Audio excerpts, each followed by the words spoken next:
नमस्कार दोस्तों। तो स्वागत है आपका नर्चर योर फ्यूचर में। तो आज के इस वीडियो लेक्चर में हम भूगोल के 20 महत्वपूर्ण प्रश्न देखेंगे। पार्ट 3 वाला वीडियो है। मेरा नाम है अमन मिश्रा। तो चलिए शुरू करते हैं। एक बार मैं बोलूँगा, आप डिस्क्रिप्शन बॉक्स को ज़रूर देखा करें और आंसर कमेंट सेक्शन में ज़रूर बताएं। इसमें 20 प्रश्न जरूर ले रहा हूँ मैं, लेकिन 20 से ज़्यादा प्रश्न ही आप हल कर पाएंगे इस वीडियो को देख लेंगे तो पहला प्रश्न आपसे ये पूछ रहा है कि दो अक्षांश रेखाओं के मध्य की दूरी कितनी होती है। तो वह होती है 111 किलोमीटर। अब ये देखते हैं पहले। अक्षांश रेखाएं एक काल्पनिक रेखाएं होती हैं। इसकी संख्या तो अनंत होती है, लेकिन अगर एक अंश अर्थात 1 डिग्री के अंतराल पर अगर इसको बनाया जाए तो यह कुल 90 + 90 + 1 181 होते हैं। अब ये 181 कैसे आया है? मानिए ये है पृथ्वी, ये 0 डिग्री पे है, इस तरह कर करके पहुंचता है यहाँ पर 90 डिग्री जो कि नॉर्थ, और यहाँ पे पहुंचता है 90 डिग्री साउथ दक्षिण और 90 डिग्री नॉर्थ। तो ऊपर जो होते हैं ये 90 होते हैं, नीचे 90 होते हैं और ये 1 हो जाता है। तो इस तरह 90 1 और 90 181। तो ये आपको ये बात समझ में आएगी कि 181 हो जाते हैं। अगर ये ऊपर नीचे, ये जो ऊपर और नीचे वाले को छोड़ दिया जाए तो 179 होंगे। 1 डिग्री के अंतराल पर जब इसे खींचा जाने लगेगा तो इसकी लंबाई जो आएगी, दो एक बीच में 1 डिग्री का अंतराल है मानिए, तो इसके बीच की जो लंबाई हो 111 किलोमीटर आएगी। ठीक है। और अक्षांश और देशांतर जो कि लैटिट्यूड और लॉन्गिट्यूड भी कहे जाते हैं, ये किसी भी स्थान की स्थिति को बताते हैं कि उस स्थान कहाँ पर है। ठीक है। और अगला प्रश्न आपसे, प्रश्न संख्या 2 ये पूछ रहा है कि भारतवर्ष आकार में विश्व में कहाँ पर है, कौन से स्थान पर है। तो 7वां सबसे बड़ा देश है भारतवर्ष।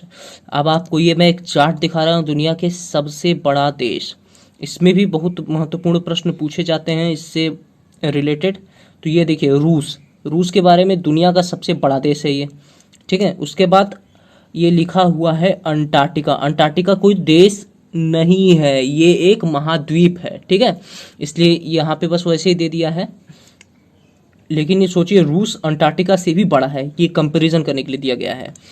दूसरे नंबर पे आता है कनाडा, जो कि महा अमेरिका का सबसे बड़ा देश है। ठीक है। उसके बाद आता है संयुक्त राज्य, तीसरा नंबर यहाँ है, चौथा है। तो संयुक्त राज्य जो है वो तीसरे पे आता है। चौथे नंबर पे आता है चीन, जो कि हम लोग उसको रिपब्लिक ऑफ चाइना भी कहते हैं, जो कि एशिया में सबसे बड़ा देश है। ठीक है। अब हम लोग थोड़ा सा और देखेंगे। 5वें नंबर पे आता है ब्राजील। क्या आता है? 5वें नंबर पे आता है ब्राजील, जो कि दक्षिण अमेरिका और दक्षिण गोलार्ध में सबसे बड़ा देश है। ठीक है। और 6वें नंबर पे ऑस्ट्रेलिया आता है। ऑस्ट्रेलिया जो है वो सबसे बड़ा, ओशियन में सबसे बड़ा देश है, समुद्र में, ओशियन में सबसे बड़ा देश यही है। और ये वो भी सबसे बड़ा देश है जिसकी किसी भी देश से सीमा नहीं मिलती है। तो ये भी ऑस्ट्रेलिया के बारे में बहुत इंपॉर्टेंट है। और भारत के बारे में तो आप जानती हैं, दूसरी सबसे ज़्यादा आबादी वाला, जल्द ही पहली हो जाएगा। अर्जेंटीना 8वें नंबर पे आता है। और जो कहीं ना कहीं जो 9वें और 10वें नंबर पर जो देश आ रहे हैं, काजाकिस्तान, वो सबसे बड़ा स्थलरुद्ध देश है। और अल्जीरिया जो 10वें नंबर पे, वो अफ्रीका का सबसे बड़ा देश है। तो इन बातों को भी आपको ध्यान में रखना होगा। ठीक है। अब चलते हैं अगले प्रश्न की तरफ। प्रश्न संख्या 3 आपसे ये पूछ रहा है कि कितने भारतीय राज्यों से होकर कर्क रेखा, ट्रॉपिक ऑफ कैंसर, गुजरती है। तो वह गुजरती है कुल 8 राज्यों से मिलकर। तो ये देख लेते हैं कौन कौन सी है। जो कर्क रेखा, जिसे ट्रॉपिक ऑफ कैंसर या कैंसर लाइन भी कहते हैं, वो गुजरात, राजस्थान, मध्य प्रदेश, छत्तीसगढ़, झारखंड, पश्चिम बंगाल, त्रिपुरा तथा मिजोरम से होकर गुजरती है। और इसी की वजह से कहीं ना कहीं हमारे देश में हर प्रकार के मौसम भी पाए जाते हैं। तो चलिए अगला प्रश्न आपसे ये पूछ रहा है कि अंतर्राष्ट्रीय तिथि रेखा कहाँ कहा जाता है, किसे कहा जाता है। तो 180 डिग्री देशांतर को कहा जाता है। ये देखेंगे आप इसका फोटो। तो अब मैं इसको थोड़ा एक्सप्लेन करने दीजिए। अंतर्राष्ट्रीय तिथि रेखा ये है, सबसे पहले आप लोग सोचेंगे अंतर्राष्ट्रीय तिथि रेखा इतनी टेढ़ी क्यों है। तो टेढ़ी इसलिए है क्योंकि जो देश, कई देशों की अंतर्राष्ट्रीय सीमाएं अलग होती हैं, अलग अलग हैं। जैसे यहाँ लॉस एंजलिस है, यहाँ टोक्यो है, यहाँ पे सिडनी है, यहाँ पे ऑकलैंड है। तो कई देश यहाँ पर हैं, कई देश की सीमाएं यहाँ तक हैं, इसलिए देश में ही समय का परिवर्तन न हो जाए, इसलिए इस रेखा को टेढ़ा बनाया गया था। ये जनरल डाउट था। अब इसके बारे में थोड़ा और डिटेल में जानते हैं। तो अंतर्राष्ट्रीय तिथि रेखा एक प्रशांत महासागर के बीच में 180 डिग्री देशांतर उत्तर से दक्षिण की ओर खींची गई एक काल्पनिक रेखा है, और इसी कारण तिथि में परिवर्तन होता है। 0 डिग्री देशांतर अथवा ग्रीनविच माध्य समय, ग्रीनविच मीन टाइम, ठीक है, इंग्लिश में बोलते हैं, से 180 डिग्री देशांतर तक जाने में समय 12 पेटियों को पार करना पड़ता है। पूर्व की ओर घड़ी को 12 घंटे आगे तथा पश्चिम की ओर 12 घंटा पीछे करना पड़ता है। तो ये जो आपको मैंने अभी अभी ये जो दिखाया है इंटरनेशनल डेट लाइन, अगर आप इस लाइन को इधर से पार करेंगे या इधर से पार करेंगे तो आप 24 घंटे का अंतराल पाएंगे। एक दिन पीछे और आगे जा सकते हैं। अगर आपको अपना बर्थडे 2 दिन सेलिब्रेट करना है, इस लाइन को आप, अगर मानिए आपका बर्थडे बीत गया तो इस लाइन को क्रॉस कर लीजिए, आप अपना बर्थडे फिर से मना पाएंगे। इस टाइप की चीज़ें हैं, ठीक है। तो अगला इसके बारे में थोड़ा और जानते हैं। इस कारण से 180 डिग्री पूर्व पश्चिम देशांतर पर 2 अलग अलग दिवस मिलते हैं, जो कि अभी अभी मैं बनाया। इसी चीज को समाप्त करने के लिए वॉशिंगटन शहर में 1884 में एक सभा बैठाई गई थी, ठीक है, और डिसाइड किया गया था इंटरनेशनल डेट लाइन, जिसको आप लोग बोलते हैं अंतर्राष्ट्रीय तिथि रेखा, ठीक है। इसमें आप ये भी देख लिया, पूर्व से पश्चिम जाने पे एक दिन घटता है और पश्चिम से पूर्व जाने पर एक दिन बढ़ता है। तो चलिए अब अगले प्रश्न की तरफ चलते हैं। प्रश्न संख्या 5 आपसे ये पूछ रहा है कि भारत का दूरस्थ दक्षिण बिंदु कौन सा है, सबसे दूर दक्षिणी बिंदु कौन सा है। तो वह है इंदिरा पॉइंट, ठीक है। अब ये थोड़ा सा डिटेल में जानते हैं इस चीज को। कहीं ना कहीं भारत के सबसे उत्तरी बिंदु जो है उसको इंदिरा कॉल कहते हैं, ठीक है। सबसे दक्षिणी बिंदु को हम लोग इंदिरा पॉइंट कहते हैं। सबसे पूर्वी बिंदु को हम लोग क्या कहते हैं, किबुथु कहते हैं, ठीक है। और पश्चिमी बिंदु को क्या कहते हैं, सर क्रीक, जो कि गुजरात में है। और मुख्य भूमि का सबसे दक्षिणी बिंदु है कन्याकुमारी। मुख्य भूमि इसलिए कि अपने भारत का कुछ नक्शा इस टाइप का है, ठीक है। तो जो किबुथु है वो कहीं ना कहीं मुख्य भूमि पे नहीं है, ये मुख्य भूमि है। और ये जो अंडमान निकोबार आइसलैंड है और इधर है, तो ये जो सबसे लास्ट में है, जो सबसे दक्षिणी बिंदु है, उसको इंदिरा पॉइंट कहते हैं, ठीक है। ये और मुख्य भूमि पर कन्याकुमारी है। अच्छा, आप लोग ये सोच रहे होंगे कि ये इंदिरा पॉइंट क्या इंदिरा गांधी से रिलेटेड है। तो नहीं, इंदिरा गांधी से कोई संबंध नहीं है। इसकी खोजी जो कि है कौन, ब्लूक वर्कमैन, जो कि 1912 में इसकी खोज की थी। वो जो देवी लक्ष्मी जी हैं उनका एक और नाम है इंदिरा, उसी के आधार पर इसका पॉइंट रखा गया था, इंदिरा कॉल और इंदिरा पॉइंट। तो चलिए अगला प्रश्न आपसे ये पूछ रहा है कि भारत का दूरस्थ उत्तरी बिंदु कौन है। तो अभी अभी हम लोगों ने देखा कि वह है इंदिरा कॉल। इसी तरह भारत का दूरस्थ पूर्वी बिंदु कौन सा है, तो वह है किबुथु, ठीक है। अगला प्रश्न आपसे ये पूछ रहा है कि भारत का दूरस्थ पश्चिमी बिंदु कौन सा है। तभी हम लोगों ने देखा सर क्रीक है। कहाँ पे है, गुजरात में है, ठीक है, गुजरात में। चलिए अगला प्रश्न आपसे ये पूछ रहा है कि रेड क्लिफ रेखा किन 2 देशों के मध्य स्थित है। तो वह स्थित है भारत पाकिस्तान के मध्य। अब इसके बारे में थोड़ा डिटेल में जाएंगे।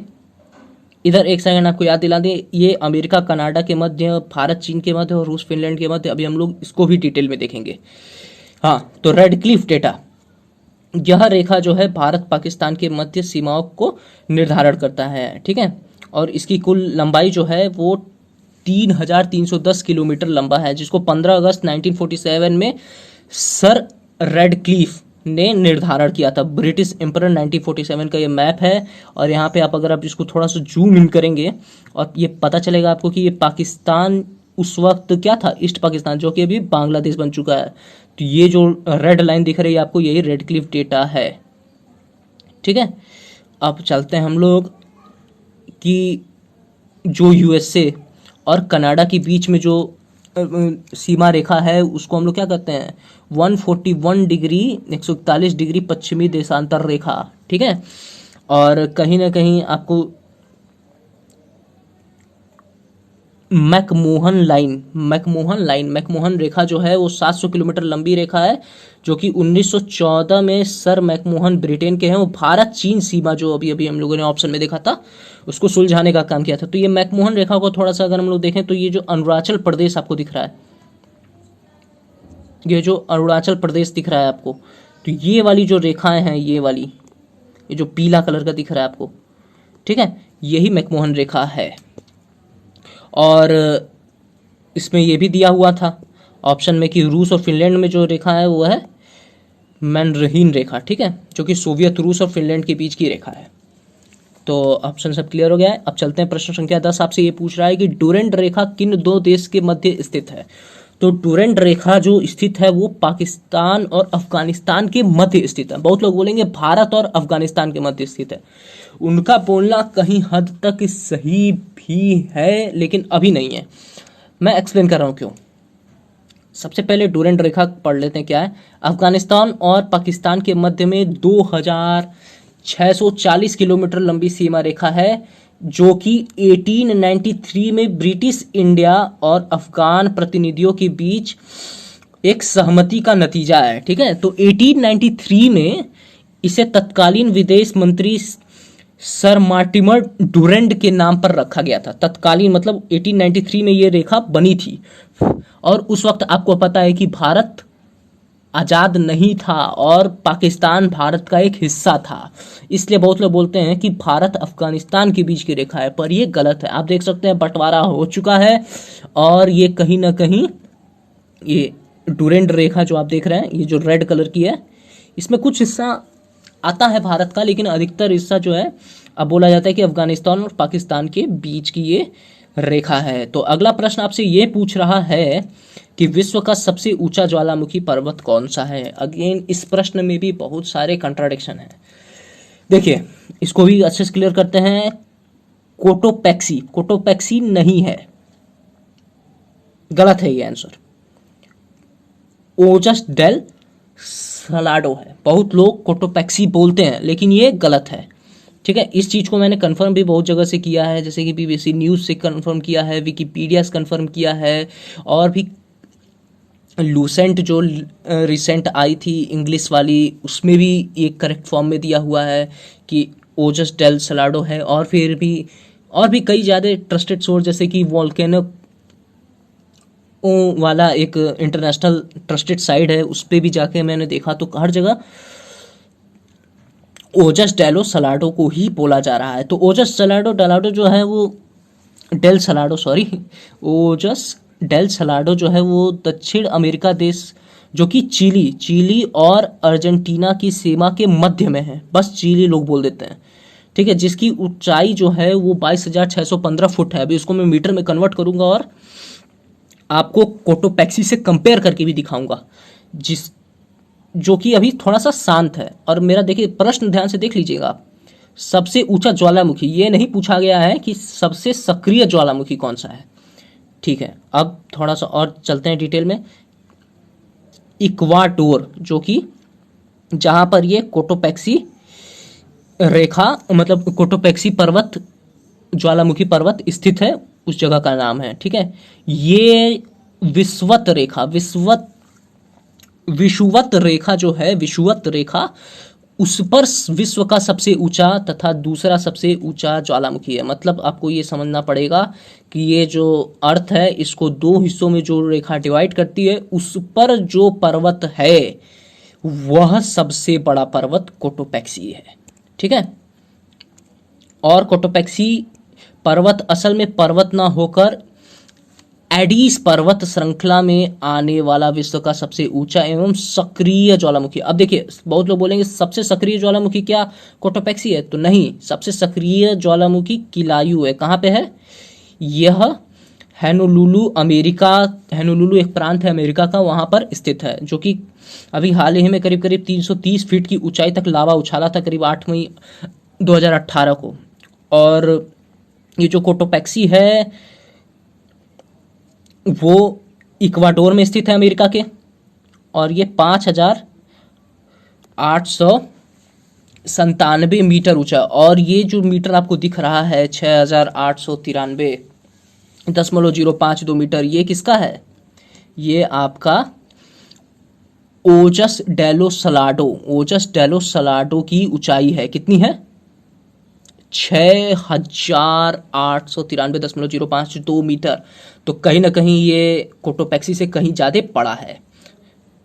ठीक है, अब अगला प्रश्न आपसे ये पूछ रहा है कि वह कौन सा महाद्वीप है जिसमें एक भी ज्वालामुखी नहीं है, तो वह है ऑस्ट्रेलिया। ठीक है, ऑस्ट्रेलिया महाद्वीप में एक भी ज्वालामुखी नहीं है। अगला प्रश्न आपसे ये पूछ रहा है कि स्वेज नहर का निर्माण कब हुआ था, तो स्वेज नहर का निर्माण मतलब बोलेंगे 1859, लेकिन ये गलत है। 1859 में चालू हुआ था, 1869 में हुआ था। ठीक है, तो 25 अप्रैल 1859 में इसका निर्माण शुरू हुआ था और बनकर तैयार 17 नवंबर 1869, करीब 10 साल लगा था। ये स्वेज नहर है क्या आखिरकार? अगर आप देखेंगे तो ये लाल सागर और भूमध्य सागर के बीच में एक कृत्रिम, मतलब कि ये बनाया हुआ नहर है। अब ये बनाया है, ये पहले बात तो बता दें कि ये वर्तमान में मिस्र देश के नियंत्रण में है, और इसको बनाने वाले इंजीनियर जो है वो फ्रेड नेड की देखरेख में से बना था, और एक और इंजीनियर थे। ठीक है, इसकी खासियत ये है कि वह 168 किलोमीटर लंबा है, 60 मीटर चौड़ा है, और उसकी औसत गहराई करीब करीब 6.5 मीटर है। और ये कृत्रिम है, मतलब बनाया, आर्टिफिशियल है, बनाया हुआ सबसे मतलब बड़ा नहर है। और ये 10 वर्षों में बनकर तैयार हुआ था। ठीक है, पहले इसे केवल दिन ही में इससे जहाज पास करती थी। अच्छा, ये नहर से ही क्यों पास करने के लिए बनाया गया, सड़कों द्वारा क्यों नहीं? क्योंकि जो भारी सामान होते हैं कार्गो शिप्स में ही आया जाया जा सकते हैं। हवाई जहाज या फिर रेलगाड़ी उतना सक्षम नहीं है जितना विश्व में जितना भी आयात निर्यात होता है अधिकतर समुद्र द्वारा ही होता है। तो इसलिए इस नहर बनाने की बहुत ज़रूरत था। पहले इसे 36 घंटे लगते थे इस नहर को पार करने में, अब 18 घंटे से भी कम समय लगता है। और 1887 में इसे रात में भी इसे पार कर, पहले दिन में पार किया जाता था इस नहर को। तो कहीं ना कहीं ये बहुत महत्वपूर्ण नहर भी है, तो इसको आप याद रखें। अब ठीक है, सूर्य उदय का देश किसे कहा जाता है? प्रश्न संख्या 14 आपसे पूछ रहा है, तो यह है जापान। अच्छा, डूबता हुआ देश नॉर्वे को कहा जाता है। ठीक है, और उगता हुआ देश जापान को कहा जाता है। प्रश्न संख्या 15 आपसे ये पूछ रहा है कि अंडमान सागर और दक्षिण सागर को जोड़ती है कौन सी रेखा, तो यह है मलक्का जल संधि। मलक्का जल संधि ही आपको अंडमान सागर और दक्षिण सागर को जोड़ती है। अब ये देखिए कुछ प्रमुख हैं। मलक्का अंडमान सागर तथा चीन सागर को जोड़ती है। पाक जल संधि जो है, ये जो पाक जल संधि आपको दिख रहा है, ये जो है वो पाक खाड़ी तथा बंगाल की खाड़ी को जोड़ती है। अब कहीं ना कहीं ये जो बेरिंग जल संधि और फ्लोरिडा जल संधि है, ये क्या है, तो फ्लोरिडा जल संधि जो है यह विश्व का एक प्रसिद्ध जल संधि है जो कि मैक्सिको की खाड़ी और अटलांटिक महासागर को जोड़ती है। और बेरिंग जल संधि जो है वो बेरिंग सागर एवं चुक्सी सागर को जोड़ती है, जो कि अल्सका और रूस देश को बीच में है। ठीक है, अगला प्रश्न आपसे ये पूछ रहा है कि किस राज्य में सबरीमला स्थित है, तो वह स्थित है केरल में। कहाँ? केरल में। ठीक है, अब देखिए सबरीमला मंदिर भगवान अयप्पन का मंदिर है। ठीक है, ये केरल राज्य में स्थित है। ये 175 किलोमीटर दूर तिरुवनंतपुरम से 175 किलोमीटर दूर पहाड़ियों में स्थित है। ये चारों तरफ से पहाड़ों से घिरा हुआ है। अच्छा, अयप्पन भगवान जो है, अगर उनकी बात की जाए तो ये भगवान शिव और मोहिनी जो कि भगवान विष्णु के एक रूप था, उनका पुत्र माना जाते हैं। ठीक है, और इनका एक नाम हरिहर पुत्र भी है। हरिहर मतलब हरि यानी विष्णु और हर यानी शिव, तो हरि विष्णु और शिव के पुत्र। ठीक है, तो ये उन्हीं का मंदिर है। अब प्रश्न संख्या 17 ये पूछ रहा है भारत में किस राज्य की सबसे लंबी तटरेखा है, तो वह है गुजरात की। ठीक है, अब भारत में गुजरात की और पूरे भारत की जो कुल तटरेखा है वह 7,516.6 किलोमीटर दूर है। ठीक है, मुख्य भूमि इसलिए बोलता है ये जो है ना पूरा ये पूरा मुख्य भूमि है, और इधर जो छोटा मोटा है ये सब मुख्य भूमि नहीं है। अब ये कहीं ना कहीं ये जो आपको मैप दिख रहा है इसमें अगर इसको मैं ये जो डेटा दिया हुआ है इसको जूम करूं मैं यहाँ पे, तो ये देख रहे आपकी अंडमान निकोबार आइसलैंड जो है वो करीब करीब 1962 किलोमीटर लंबा है और करीब 1214.7 किलोमीटर गुजरात है। तो ये तो ज़्यादा बड़ा है, लेकिन ये केंद्र शासित प्रदेश है, इस बात को आप ध्यान रखेंगे। ठीक है, और दूसरे नंबर पे आंध्र प्रदेश, तीसरे नंबर तमिलनाडु और चौथे नंबर पे महाराष्ट्र आता है। चलिए, अब प्रश्न संख्या 18 आपसे यह पूछ रहा है कि भारत में चंदन की लकड़ी के लिए प्रसिद्ध राज्य कौन सा है, तो वह है कर्नाटका। अच्छा, चंदन की लकड़ी जब भी आती है तो आपको नाम याद आएगा वीरप्पन का। किसका? वीरप्पन का, जो कि बहुत बड़ा तस्करी करता था, बहुत बड़ा। इसके पे एक फिल्म बन चुकी है। और वैसे भी जो भारत में जो चंदन मिलते हैं वो बहुत ही उम्दा क्वालिटी के होते हैं, बहुत बेहतरीन क्वालिटी के होते हैं। कर्नाटक राज्य सबसे बेहतरीन बनाता है और सबसे ज़्यादा पैदावार भी इसका करता है। एक बहुत महंगा मिलता है, 8 से 12 साल इसके पैदावार करने में लगता है। कर्नाटका के बाद भी केरल राज्य है जो ज़्यादा पैदावार करता है। ठीक है, उसके कुछ महत्वपूर्ण चीज़ें भी वहाँ लिखी हुई थी, आप उसे देख सकते हैं। राष्ट्रीय वन उद्यान संस्थान कहाँ स्थित है? राष्ट्रीय वन अनुसंधान संस्थान स्थित है देहरादून में। कहाँ पे? देहरादून में। ये है फोटो उसका। अब ये देखिए, ये जो देहरादून उत्तराखंड, ठीक है, उत्तराखंड के देहरादून में स्थित है। यह संस्थान घंटाघर से लगभग 7 किलोमीटर दूर पर देहरादून चक्रात मोटर मार्ग पर स्थित है। भारतीय वन अनुसंधान संस्थान का सबसे बड़ा वन आधारित प्रशिक्षण संस्थान है। ठीक है, इस बात को आप ध्यान रखें, सबसे बड़ा है। और अंतिम और ये प्रश्न है, अंतिम प्रश्न आपसे 20वां पूछ रहा है कि नागरहोल नेशनल पार्क किस राज्य में है, तो यह है कर्नाटक में। ठीक है, कहाँ पे है? कर्नाटक में। अब इस नेशनल पार्क पे वैसे एक वीडियो जल्दी आएगी हमारे इस चैनल पर, उसे आप जरूर देखेंगे। ठीक है, इसके बारे में बात करते हैं तो ये दक्षिण में केरल राज्य तक फैला हुआ है। महागीर की पहाड़ियों और दक्षिण में ये इतना बड़ा पश्चिमी घाट की फैला हुआ ये उद्यान है। तो ये इसको राजीव गांधी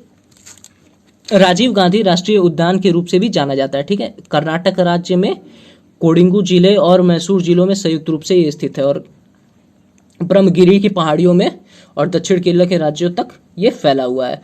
तो यहाँ तक देखने के लिए धन्यवाद। प्लीज़ लाइक करें, कमेंट करें, शेयर करें, सब्सक्राइब जरूर करें, बहुत मेहनत लगती है।